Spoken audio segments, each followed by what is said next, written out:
네, 어제부터 일본이 우리나라를 겨냥한 반도체 핵심 소재에 대한 수출 규제를 시행했습니다. 이런 가운데 아베 신조 일본 총리는 한국이 약속을 안 지킨다는 발언을 하면서 사실상 강제징용 배상 판결에 대한 보복 조치임을 인정했습니다. 이 발언이 있자마자 우리 정부는 NSC 상임위원회를 열고 대응 조치를 가능성을 내비쳤습니다. 일본이 어떤 의도에서 이 같은 일을 벌이고 있는 것인지, 또 우리 정부는 어떻게 대응을 할지 일본계 한국인인 호사카 유지 세종대 교수를 모시고 이야기 들어보겠습니다. 예, 안녕하세요, 교수님. 예, 안녕하십니까. 예. 아베 총리가 이번 수출 규제와 관련해서 한국이 약속을 지키지 않았다 이렇게 발언을 했습니다. 이게 사실상 보복 조치임을 시인한 거죠? 그렇습니다. 약속을 지키지 않았다라는 예. 것은 뭐 외교적인 그 문제로 그렇게 이야기를 한 거 아닙니까? 그런데 외교적인 문제를 왜 경제 보복으로 나서냐, 이런 부분이 일본 언론들도 상당히 현재 아베 정권을 비판하고 있는 부분입니다. 이것은 보복이다, 이렇게 해도 되느냐, 일본 언론마저도 그런 것인데요. 아베 총리가 또 강제징용 배상 판결과 관련해서 지금 공은 한국에 있다 이렇게 얘기했습니다. 이 얘기는 한국이 이 강제징용 배상 판결과 관련해서 뭔가를 조치해 주기를 원하고 있는 거죠. 그러니까 이 말도 상당히 이상한 말이고요. 일본 정부는 잘못이 전혀 없다. 한국 정부가 잘못되어 있기 때문에 고쳐라. 이러한, 그러니까 자신들이 하는 것은 모두 옳다는 식으로 이야기를 하는 태도는, 이것은 외교상에서도 있을 수 없는 그러한 발언이라고 할 수가 있고요. 특히 그쪽에서 받아들일 수 없는 것은 이번에 판결은 일제 강점기가 불법이다라고 나와 있습니다. 판결문에 이것을 현재 비주류인 진짜 전통적인 코스가 아니에요.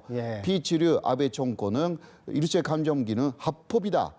이게 강하게 주장하는 부분이라서 절대 불법이었다라는 판결을 받아들일 수 없는 것입니다. 이러한 부분들이 배후에 갈려 있습니다.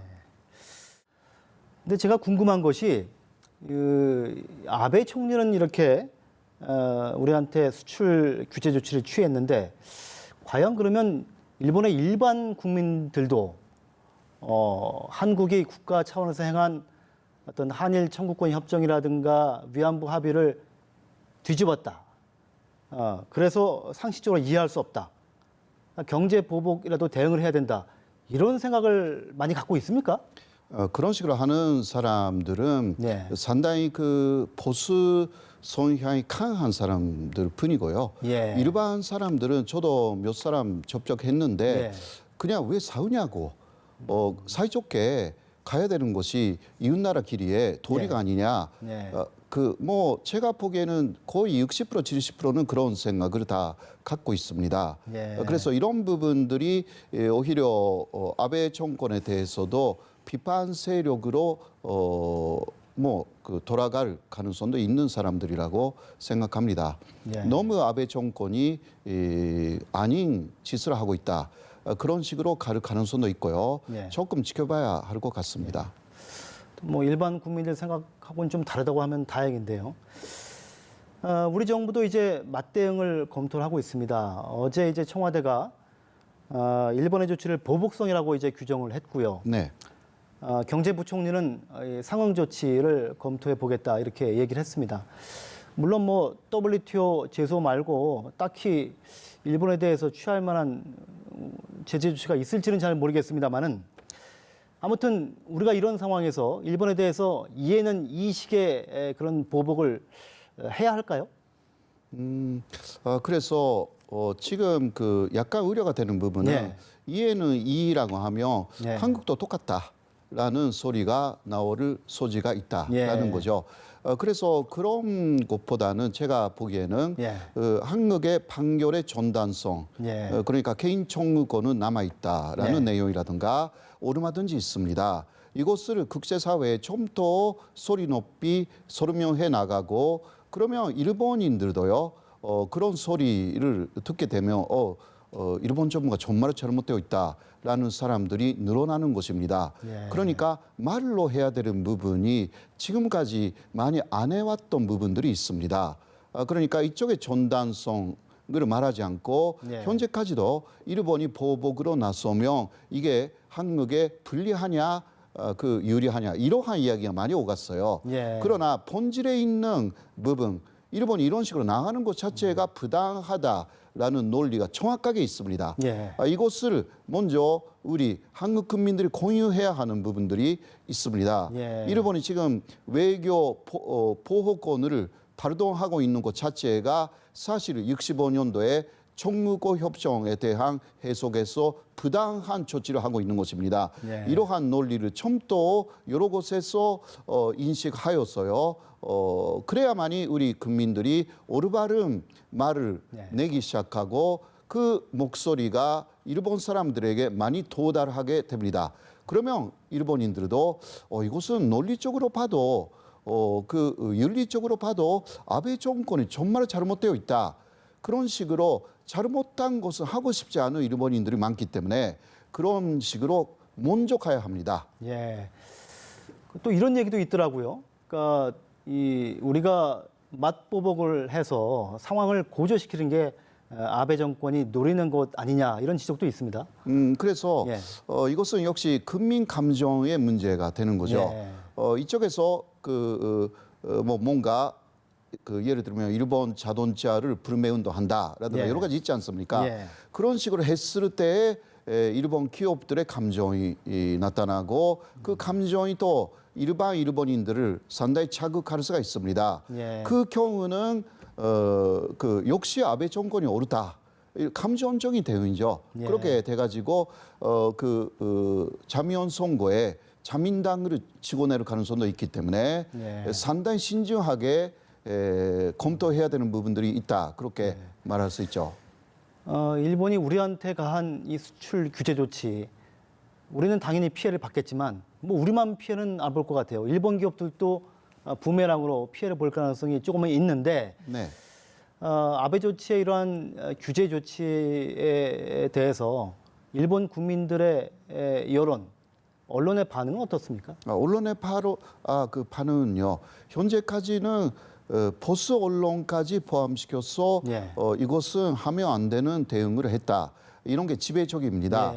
물론 뭐라고 할까 간약의 차이라고 할까 온도 차이는 있습니다만은 거의 다 그렇게 하고 있습니다. 그래서 현재 아베 정권은 또 자민당의 기관지 같은 주간지라든가 인터넷 신문을 통해서 이번에 아베 정권의 조치는 옳다. 이러한 여론전에 나서기 시작했습니다. 그렇군요. 뭐 얼마 전에는 사실 일본이 중국하고의 갈등에서 비슷한 식의 조치를 당했었죠, 중국한테. 그래서 생각으로도 갈등이 있었을 때 중국이 일본에게 히토류죠. 히토류를 금수했습니다. 그때 일본은 히토류를 다른 데서 찾아가지고 브라질이라든가 다른 데서 찾아오는 방식을 취했습니다. 그래서 이번에도 한국은 일본 쪽에서 이번에 세 가지 소재는 일본이 세계 쉐어의 90%를 갖고 있다라든가 있지 않습니까? 그러면 나머지 10%는 어디냐? 이런 부분도 찾아내서 노력을 해야 되는 것이 아닌가 그렇게 생각합니다. 당시 중국이 보복 조치를 했을 때 일본이 굉장히 강하게 비판을 했는데 일본이 우리한테 똑같은 지금 일을 하고 있기 때문에 사실 그때 어떤 일본의 비판이 좀 논리에 안 맞는 그런 상황이 됐어요. 그리고 그때는 정권이 달랐어요. 그렇습니까? 아베 정권이 아니라 그때는 민주당 정권 하에서 그런 일이 먼저 일어났습니다. 그리고 일본이 뭐 전통적으로 이 자유무역 지지를 신봉하는 국가 아닙니까? 그렇습니다. 이렇게 한국에 대해서 보복 조치를 하게 되면 국제사회에서의 입지도 많이 좀 흔들릴 수 있지 않겠습니까? 특히 G20에서 위장국의 역할을 했지 않습니까? G20에서 마지막 스피치에서도 아베 총리가 자유무역의 중요성을 계속 이야기를 했습니다.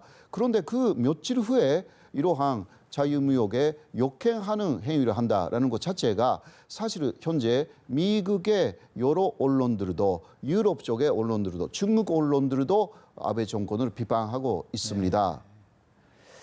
21일 날 일본 참의원 선거라고 해요.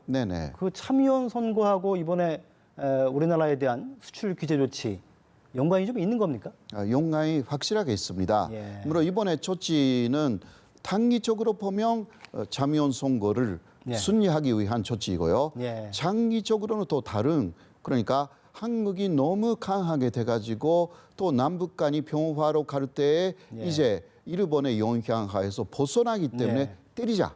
이러한 장기적인 것이 이게 그 일본 정부가 다 그렇다는 거 아닙니다. 예. 아베 정권이라는 특수한 포스 중에서도 상당히 왜곡되어 있는 그 비주류의 포스이기 때문에 이런 것을 하는 것입니다. 예. 그러니까 전통적인 포스는 한국과 우호 관계를 가지려고 일본 쪽에서는 많이 노력을 했습니다. 예. 그러니까 이런 부분은 우리가 좀 더 이해해야 되는 부분인데요.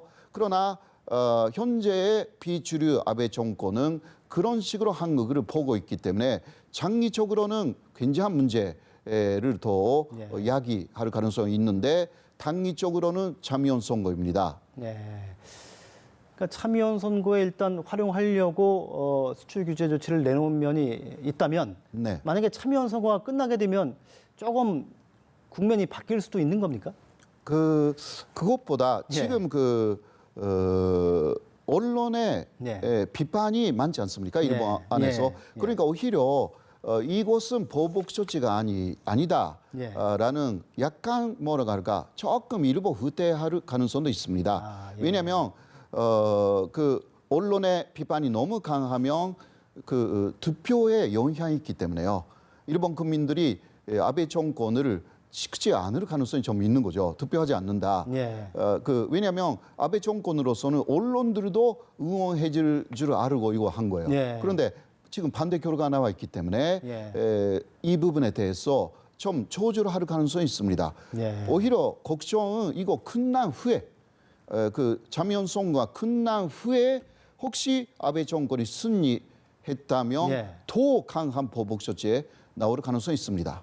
그렇군요. 네. 호사카 교수님은 뭐 일본서 태어나셔서 교육을 받으셨고 또 네. 한국에 오셔서 이제 한국인으로서 또 오랫동안 생활을 하셨으니까 네. 아무래도 저희보다는 예측력이 좋으실 것 같아요. 이런 갈등 상황에 대해서 이번 한일 갈등 어떻게 전개가 될 거라고 보십니까? 그래서 처음 말씀하셨듯이 네. 아베 총리는 네. 지금 공은 한국에 있다. 예. 그 말은 우리 일본은 바뀌지 않을 것이다. 예. 그 일본 쪽의 주장 그대로 계속 밀고 나간다. 이 이야기죠. 예. 그러니까 이게 부딪힐 수밖에 없는 것입니다. 예. 이거는 한국의 정권의 문제 이상으로 어느 정권이든 지금 아베 정권하고 이러한 상황에 가면 다 똑같이 부딪힙니다. 예. 예, 그쪽에서 원하는 것은 굴복하는 거죠. 예. 한국이 굴복해라.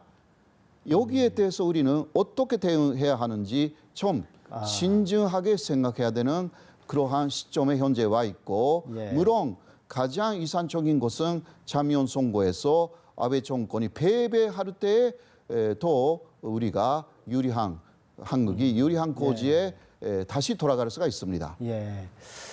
일단은 일본의 수출 규제 조치에 대해서 아직까지는 우리 정부가 냉정하게 잘 대응을 하고 있는 것 같은데 네. 우리가 좀 이번 상황에 대해서 명분도 살리고 또 실리도 살리는 그런 방법으로 해결할 수 있는 방안 한번 어떤 게 있겠습니까? 좀 그러니까 의견을 주시죠. 아까 예. 전화 인터뷰도 하셨지 않습니까? 예, 예.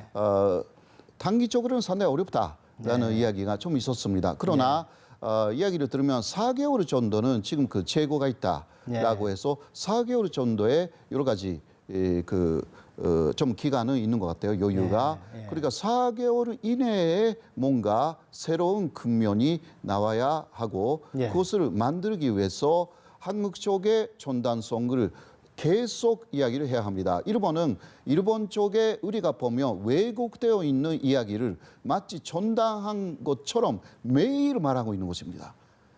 여기에 대해서 우리는 상당히 가만히 있어요. 예. 이런 부분에서 먼저 세계 여론에 호소하는 방법이 우리의 전단성, 대의명분을 살리는 길이고요. 예. 그 다음에 세계에서 볼 때 일본이 정말 일본말로 말하면 이지매하고 있다. 예. 이지매, 그런 괴롭힘이죠. 괴롭히고 있다. 한국을 필요 없이.